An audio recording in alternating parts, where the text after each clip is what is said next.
Okay, thanks, Mike. Sallie K, Sarah Janes, Dr. Janes is the Associate Vice Chancellor, Continuing and Professional Development at San Jacinto College, my alumni community college. And Dr. James provides oversight of the Division of Corporate Training and the Division of Community Education for San Jacinto College District. And she's going to talk about cybersecurity internships, apprenticeships, and workforce pathways. So, Sallie, can you take it over? Okay, well, thank you very much. Um, before I get started with my actual presentation, I feel like I always need to be transparent and let folks know that IT, cyber, is not my forte. I consider myself more of a broker, a facilitator, in oversight. I am a Department of Labor ambassador for apprenticeships. So I, I cover that for our college. I do a lot around the state of Texas, encouraging apprenticeships and whatnot. So while I'm not an expert or a subject matter expert in those fields, I do know apprenticeships. I'm here actually at a conference in Austin where we're talking about work-based learning and how we work with dual credit and bringing those students into the college and out into the industry, because more and more, particularly with the state of Texas, we don't get funded at community colleges anymore by enrollment. We get funded by completers of programs. So it's extremely important that we look at the jobs that are out there so that when we train students, they want to complete a program to get out into the workforce and fill the workforce gaps. And certainly as we move to the future, cybersecurity, as we hear more about AI, all of the technology, the clouds and whatnot that are out there are certainly important and a prime consideration for our workforce. So I just wanted to give you all that caveat, so to speak, before I go into my presentation, because what you'll see is what I see from my view as I work with the college and work with other colleges. So I'm going to go ahead, and if I could share my PowerPoint. Here we go. Oops, nope, that's not it. Okay, let me see.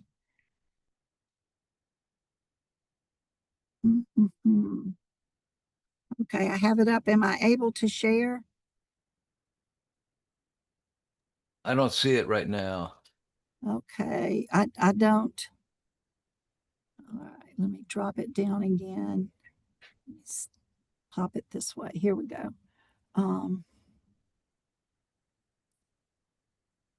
There we go. It's coming up. There we go. We got it. Yeah, I think we've got it. So let me go straight to the slideshow so you don't have to see all the other stuff. So as you see here, this is just the name, and I will go through the PowerPoint will follow, the outline. We'll look a little bit at internships, apprenticeships, and then we'll actually look at partnerships and how we have looked at work-based learning and all the different ways you can find partners and what partners are actually out there when you're looking at cybersecurity. And many of you, most of you probably already know these things about internships and apprenticeships, but I always find it interesting to see other presentations that validate what I do and how we think about it and learn new from other folks. So I'm starting with internships because I think they're the first step even in leading to, I mean, you can have co-op programs and different things, but typically an internship is connected to a program completion. It gives them, in some cases, a capstone experience. And then in other cases, it's woven throughout the program. Each one of the classes requires them to go out and do some actual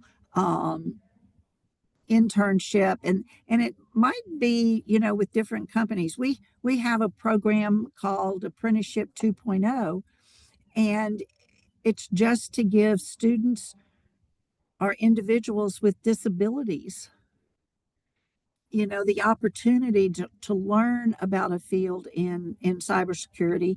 And then we take them out. They do that during the week online, and then on Saturdays we've got a special bus, and we take them to the various industry spots that use cybersecurity or different IT things. So a lot of people don't know what they don't know, and particularly individuals with various disabilities that are certainly capable of doing things in the cybersecurity world that they may not have thought they were capable of doing. So when we look at internships, these are opportunities. As I say, they can be a capstone experience, or they can be woven throughout a program, and they may be with only one company or more. We have one situation where as part of a course in the fall semester, they may be with one company. But then the spring semester, we have an opportunity, but it must be with a different company, because we want them to see how what they are learning actually is used and what the atmosphere is from one company to another. Because often this will, tell them, oh, this is where I have a better fit. This is not. So they learn from these experiences, and the companies also learn, this is a long-term interview. And so, if it's not the perfect fit, then one semester is plenty enough. If it is a really good fit, then there's an opportunity later on. But it's not shadowing. It's actual work experience. So when we work on these internships and we work with our partners, it's sometimes specific job skills that they're wanting someone to do, and we work through it that way. They can be paid or unpaid. We strongly encourage the paid, because then, there's more student engagement. And, if you're being recognized with money for what you're doing, it always makes you feel better and want to continue. In many cases, they're very similar to an apprenticeship. They follow the same apprenticeship model, but maybe not exactly so. And oftentimes when I talk with companies that hear, oh, there's money in apprenticeships we can get from the government and whatnot, and they want to go that route, in many cases I encourage, let's try an internship first. Let's see if that's a good fit for your company, and do that for a year or so before we move into an apprenticeship. And so as we look at an apprenticeship, what is it? Well, it's earn as you learn. So if they're not willing to pay, or they don't have the funds to pay for an internship, then they're not going to be able to pay for an apprentice.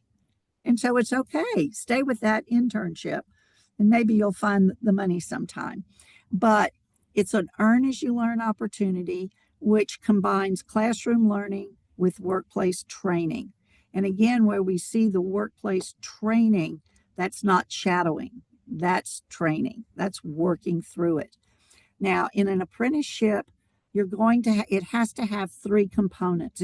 It's like a three-legged stool. You have to have the industry, and they have to hire the apprentice.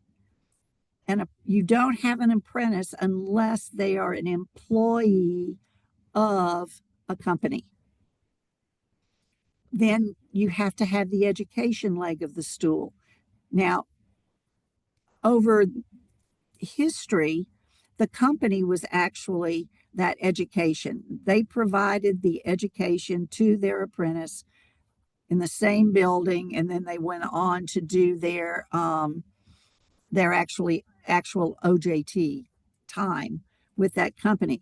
Nowadays, as they get away from more and more of that, in many cases, the community college is actually the one that provides the related training, or what we typically call RTI.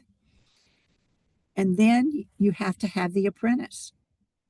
You don't really have a complete apprenticeship unless you have an industry partner, the education, as well as the apprentice. You have to have all three. Now, beyond that, an apprenticeship can last anywhere from 1 year to 4. I've even seen some that are 5 years. Most of what we try to do, because of the workforce gaps these days and the high need in areas, we try to get an apprenticeship completion of certifications and whatnot, hopefully in 1 year. Now, an individual and or a company can have a series of stackable apprenticeships. They don't have to always start at the base level. And so, we work them through that way, so you can get completion in a year if you need to of a certain number of certifications. But the standard is that you have to have 144 hours, clock hours, of related training. Beyond that, you also have to have 2,000 hours of the on-the-job training, or now they're also calling it OJL, for on-the-job learning. If you think about a full-time position at the standard 40 hours a week, that's 2,080 hours a year. So you can see that the benefit and the requirement of the apprentice having to be an employee of the industry is the way you can get those 2,000 hours in. If you look at 144 hours of related training in 1 year, that's not a whole lot of time. So, you can see where they can fit their work schedule in, as well as the related training. Now, the related training anymore does not have to be face-to-face. It can be a hybrid situation, or it could be competency-based. And one thing I think people need to remember, and this transition started, about 10 years ago with the Department of Labor. And when you think about a registered apprenticeship, the Department of Labor is trying to say, hey, it's no longer a big brother situation. It is no longer a DOL registered apprenticeship, but it's your apprenticeship that is registered with the Department of Labor. So while we can go out on the DOL site and pull up a lot of different registered apprenticeship work plans and see what they're doing and whatnot, you don't have to use exactly one of those as a cookie cutter. I use them when I'm working with companies to design their own. They may include everything, they may not, they may add things to it, but I use them as examples, and then they really become your apprenticeship, and then we get it registered with the Department of Labor. So there are different models for apprenticeships, and I'll need to define for you what it means to be a sponsor. And I can tell you, I talk with individuals or companies about apprenticeships and what the plan is before we ever decide who's going to be the sponsor. And the sponsor is either the company or the educational institution. It's whatever partner is going to do the communication with the Department of Labor to record each apprentice and the courses they've taken and the time that they have been in OJT or OJL. It's that person that collects the data and communicates with the Department of Labor. Okay. And that can be either an educational partner or it can be the company itself. What I have found, and it's happened in several situations that I have with the college, that we start with an internship and an apprenticeship model and do that maybe for a year. See if it works. Then, if they only have or they only want to have maybe 2 or 3 apprentices and it's a small company, then San Jack will register that apprenticeship and we will use it for several different companies. We will be the person, the entity that communicates with the Department of Labor. If those companies then are partners and sign off as a partner in that apprenticeship, that still gives them access to government funding because they have then registered apprentices because they are hiring that individual. They're part of the program, but they're not necessarily the one that communicates with the Department of Labor. So the company or the industry could be the sponsor but they also have to be the provider of the OJL. The company or the industry as a sponsor, and the college does the RTI. And it can be a mix, or it can be completely credit or completely non-credit. I have a couple that are a blend of both credit and non-credit courses. I have some that we can get through quicker if it's a non-credit course, and then we do credit for prior learning where they can be transferred to our credit program. So there are a lot of different ways you can do this. And then if the company or the industry is the sponsor and the college is the provider for the facility. Oops, didn't mean to go. Let me go back. And provides the facility, provides the course itself, but the industry wants to provide those certified instructors. We have one situation where the company didn't have, they wanted their instructor, their management, their leadership to teach the courses, but they didn't have space at their facility to do it. But they also wanted their students to get college credit. And so we provided the classroom in the evening. So they worked full time all day long. And then we were able to certify the instructors from the company to come in and teach them in the evening. And they were full classes for that particular company. So it worked out real well. Now, the college can also be the sponsor, and we are in several cases. And the company is simply the OJT partner. And companies like it like that. Sometimes they see the benefit and they end up wanting to be the sponsor. In many cases, it's because they want the notoriety of being a registered apprenticeship provider.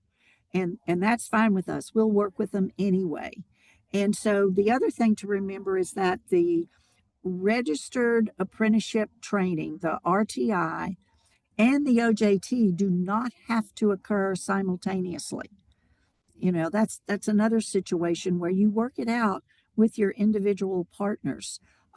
We have one situation where they need the first 4 weeks to be trained to get that RTI before the company wants them to be on site and actually working in that particular capacity. And as they work through the RTI, their capacity increases so that the company can then build them into their culture. Now, are there any questions about internships or apprenticeships before I move forward and talk about the partnerships and the jobs and whatnot? There was one question about see, do you need let me see if I can find it. Do you have to have an industry expert who serves as a mentor for the apprentice? And the answer is yes, absolutely. Because when they do the OJT, they need to be matched up with somebody who is going to ensure that they're really doing what the job involves, and they're actually learning the skills that match up with what the RTI learning is providing them. So absolutely, yes, there does have there's a pairing. In some cases, it's important, and DOL will, kind of flag the work plan if it's not a one-to-one relationship. In other cases, it can be a one-to-two relationship. It depends on um, the the industry certification that they're leading to, specifically, and what that oversight needs to look like. But generally, it's a one-to-one relationship between the mentor and the apprentice. Any other questions on that? Okay. Well, as we look at whether you're doing an internship, whether you're just studying in a certain area, a lot of people think about it in pathways. I do not. There's so much out there, there's so many opportunities in this field. And in many of the fields, I always like to think of them in terms of stairways and landings. I think of it as a journey and not a pathway in a certain, narrow field area. Because when you look at the various job titles, and these are certainly not all of them, but they kind of give you a menu that students can start to look at and investigate. But you've got something, and if you're talking cybersecurity, everybody thinks that it's got to be connected to, and the word security has to be in there, but it doesn't, because you can look at security operations as a whole, and that might be pretty much what you would think of it. And as I told you, I am not an expert in this area, but as I've researched and I work with the folks in our IT, computer, cyber program areas, these are the things that I've learned from them. But you've got security operations, which is very broad, and it is probably the first step in educating an individual that is interested in this field. And so, excuse me, with that, they can get started in it with some very basic training, such as CompTIA security, and those are available through many venues. We teach CompTIA courses, and in particular CompTIA security in our non-credit program area, but it also gets credit for prior learning if they go into an associate degree with us. So there's transferability there. If you're working for the government, or any particular field, you always have to look at what is the governance over security. What risks are you trying to eliminate? How do you comply with the various state agency, federal agencies, or whatever to ensure that your compliance does not cause you to be at risk? And so there has to be some governance over that. And if you the different trainings that will benefit you, if that's the direction you want to take, is the CISA and as well as the CRISC, and those are cybersecurity and infrastructure from the security agency. If you look at CRISC, it's the certification and in risk and information security control. So these are just certifications. They're not formal education, but these are certifications that you can get that would make you more employable in this area. So if you go into security operations and you say, oh, I want to try something new or different, I've learned from the operations part of it that I want to go into looking at the governance of it, or your company wants you to do more in terms of ensuring that they're compliant, then these are certifications that you would want to achieve. also, San Jack several years ago with the Department of Labor did ethical hacking courses. We had companies like IBM, um, Lidos send us individuals. We set up a separate classroom that was distinct and not connected to any of our um, computer technology, whatever. So it couldn't, we couldn't do anything that would harm the rest of the college. But we taught ethical hacking. Companies employ people to try and hack their own system, to find those gaps in security that they need to check on so that there's no chance, or they lessen the chance of penetration. And so when you look at that, you've got the certified ethical hacker. You also have certifications from the Office for Secure, excuse me, the Office Security Professional certification. You can also have people that respond to any hacking that takes place. And so there's certifications, the GCIF and the GCIA certifications. And if you need me to clarify what those abbreviations are, I'll be happy to do that. But I think I'll just move on, and so that we can go back, and I will certainly get back to it if you need the clarification of what those initials are. But there are folks that can do that. You can look at security architecture and engineering, look at identity and access management. I know here at the college, we have to go through all kinds of training. It doesn't matter what you teach, but it's in order for us not to do anything that isn't in compliance. And so you have folks at the college, you have folks in different industries that have to look at that. And then certainly there's cloud security. And we put everything out in the cloud, and so you've got to watch those things.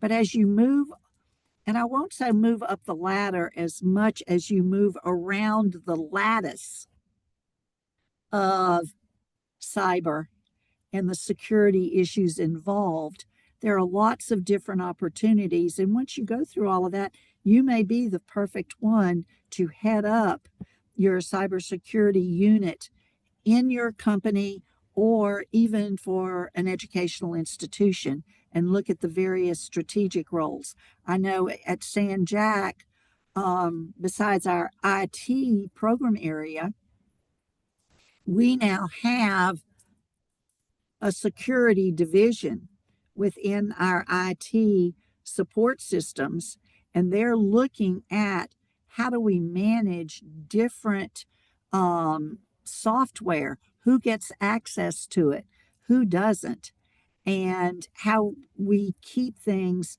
secure within the college system. And so what I listed on the previous slide with the various job opportunities, I also listed all the certifications. But if you go into some of them, you see that you can do formal education. You can get an Associate of Applied Science in cybersecurity. You can get a bachelor's degree. You can even go further and get higher level degrees. But you can also work very well on certifications. And even when you've got that formal education, some of those certifications are built into that formal education, or they are necessary beyond it, because there's a certain level of regulations that are ensured by some of these national certifications that companies want to see when they're hiring folks.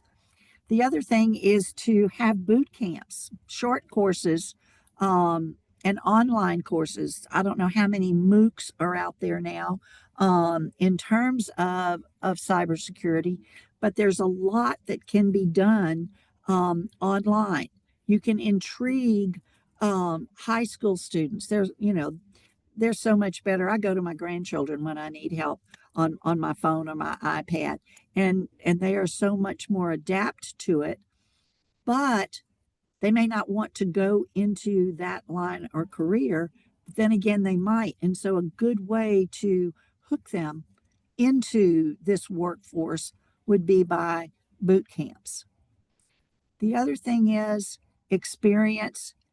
Anymore, your education is not always going to get you the job. It's the experience that you can get along with it.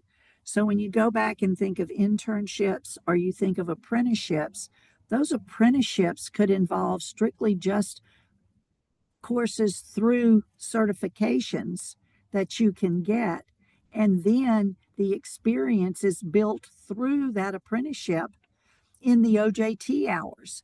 So, it really works as a good blend of having both the OJT as well as the education working together. It can be through an internship, it can be through an apprenticeship model, or through an actual registered apprenticeship.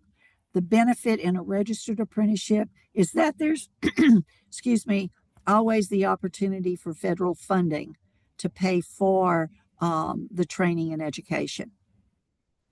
And so as we look at, okay, we can get this training, how do we get those internships? How do we visit with those apprenticeships? I want to share with you here different opportunities. Don't just think that it has to be in the IT department or in a company like IBM, for example, that focuses on the technology.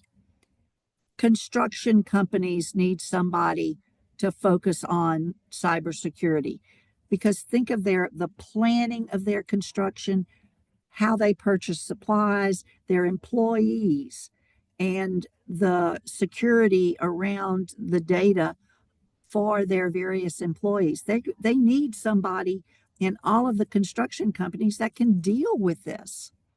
Then you've got, I've mentioned several times, in educational institutions, particularly when you look at student information, but also as educational institutions have more technology to look at, whether you're using 365 that has Copilot, then you're also looking at how they use AI in the classroom and whatnot. Lots of cyber information out there that needs to be managed. So there are places in many educational institutions also have apprenticeship or internship opportunities within their institution. Look at healthcare agencies. I mean, when you're looking at records, what happens with pharmaceuticals, their supplies and whatnot, don't forget about them. Oil and gas and the petrochem industry. I think of the transportation of, their feedstock or the actual chemicals that get transferred. If somebody hacks into their transportation system, who knows what could happen. People don't always think about the sport industry. There's a lot of sensitive data out there. And in fact, there is a certification.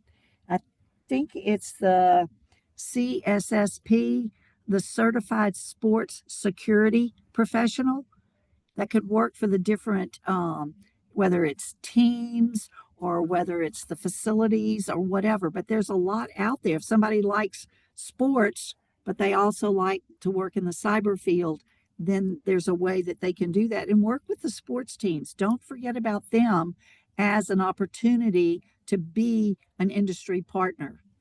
Tourism, another situation similar to sports, where you're looking at the operational continuity of that tourism facility or organization. There's certainly cyber there. And then another one to look at is transportation, all the land transportation, whether you're looking at bus systems, rail systems. There is security that's needed there at all the different levels when we talked about the different job titles.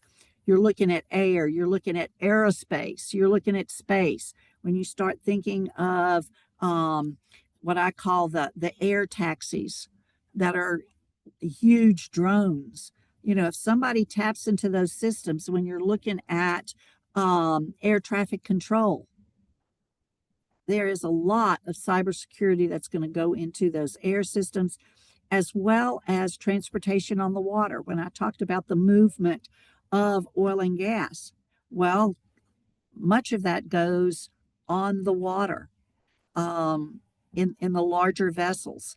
And so you've got to start looking at that and where they are and their paths that way. So industry partnerships are everywhere. Every industry needs cybersecurity. So think about them when you're looking for a place for an apprentice, for an intern. And then how do we develop those partnerships? The best way I feel to do that, and we always start out with forums, but when you want to start a program or you have a program that's lingering, look at your advisory council. You may already have this council going on, but go back and look at it. Do we need new partnerships in it? Are people just coming and, you know, being, yes, we support this, but what are they actually contributing? Our chancellor actually, a few years back, said, I don't want just the committees. She said, I want to meet with the C-level folks and find out what they need. And so we start with councils, and we have the working committees attend the councils and listen to what their CEOs or the folks at the C-level say they need and want, so that those in the training areas, those in HR, can help us design our program areas to fit their workforce gaps. The second thing I would say is when you're in these councils or committees, listen. If you're trying to develop a program, don't start off by telling them, this is what we have for you. Sit back and find out what they need from you. And then say, okay, well, we have, if you need this, we already have that, or we have that, but we can massage it, upgrade it, add skills, shorten the program, whatever to meet your need. You can do it if you have to on a contract training basis, or you can do it as what we call open enrollment courses, whether it's from our credit side or whether it's non-credit certification, corporate training side. You can do it either way. And then the last thing I'll say here is, as you're looking at the opportunities for internships, apprenticeship models or true registered apprenticeships, trying to develop those partnerships. A friend of mine, Tillman Fertitta, in his book entitled Shut Up and Listen, he also says, never say no. And that goes along with that listening.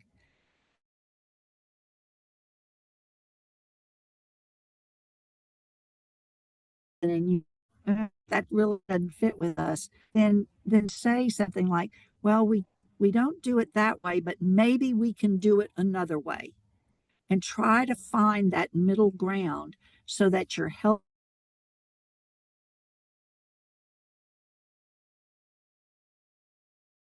individuals. And so I'll end with that. Never say no. All right. Good. I have a couple questions. Let's see.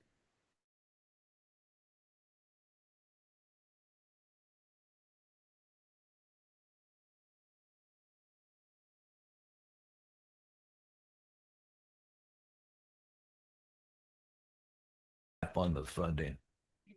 In terms of the registered apprenticeship programs, the funding typically comes from the Department of Labor through the various state workforce commissions. We call it TWC, Texas Workforce Commission, and then they filter the money down through the various workforce boards, and each state has their own process and procedure for that. But those can come through various grants that the funding comes from the Department of Labor. And you can always go out on DOL's website and find out what funding is coming through. Sometimes it will pay for the tuition in our particular area of Houston. Our workforce board will help pay for the first 400 hours of OJT for the company. And then our state workforce board will reimburse for all of the training that an apprentice has received the year before, as long as they've been with the company for at least 6 months.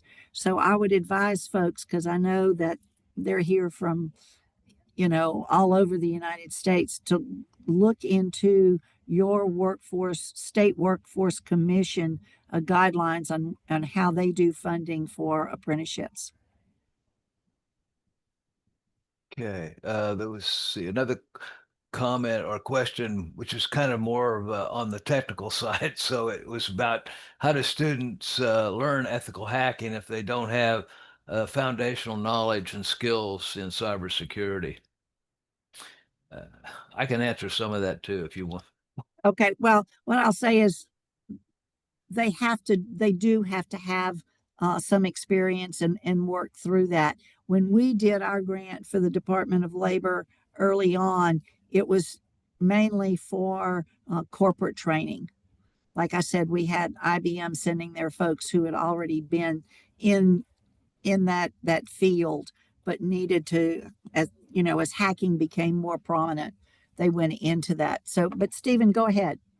Well, just from my experience with the apprenticeship program we had in New Mexico, we first of all, to be accepted into that, they had a screening courses that the prospective students took to see if they were really candidates for a cyber type program, and then this was a 36 credit hours that we had set up so they're going through a formal training along with their work to build up to we did have an ethical hacking course, but it was when they were in their last semester of training. So that doesn't mean they're going to be. They also went through. We participated in the National Cyber League competition. They had to do that as well. That was a requirement, and so those type of things help them build those skills.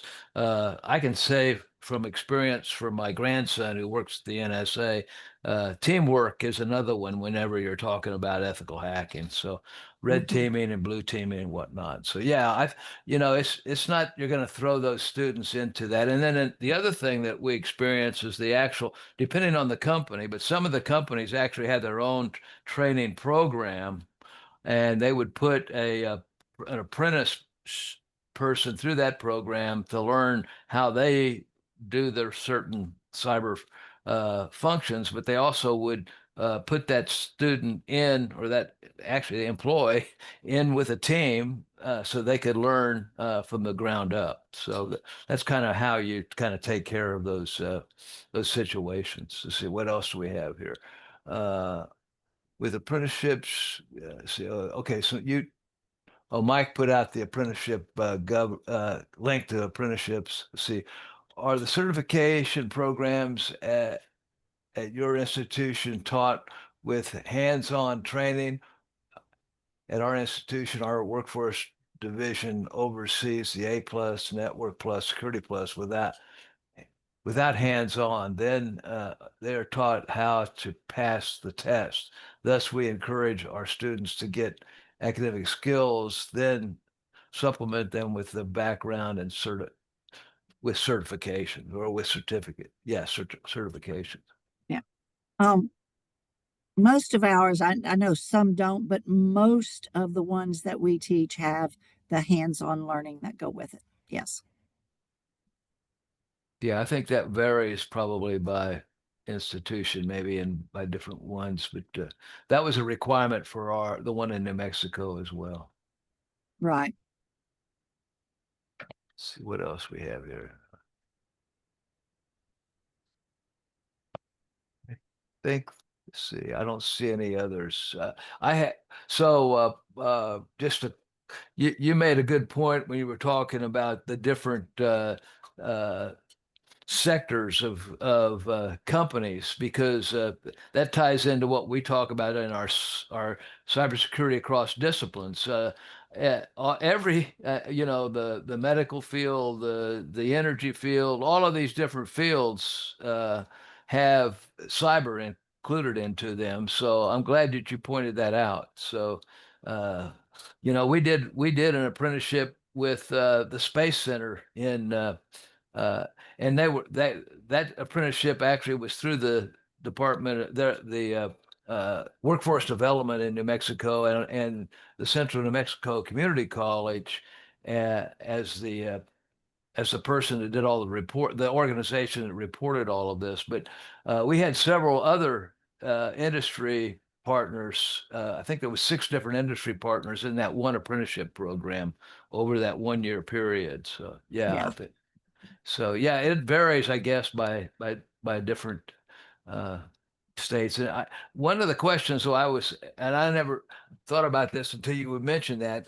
can you have a kind of cooperative apprenticeship with, say, your CTE program may have a company they're working with in a certain uh, curriculum. Maybe they're doing something in the oil field about around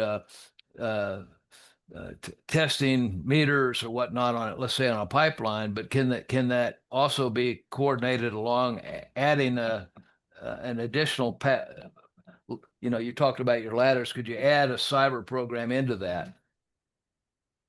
Oh, absolutely. Absolutely. And when I help folks, like I said, we do a work plan and don't worry about who the sponsor is going to be.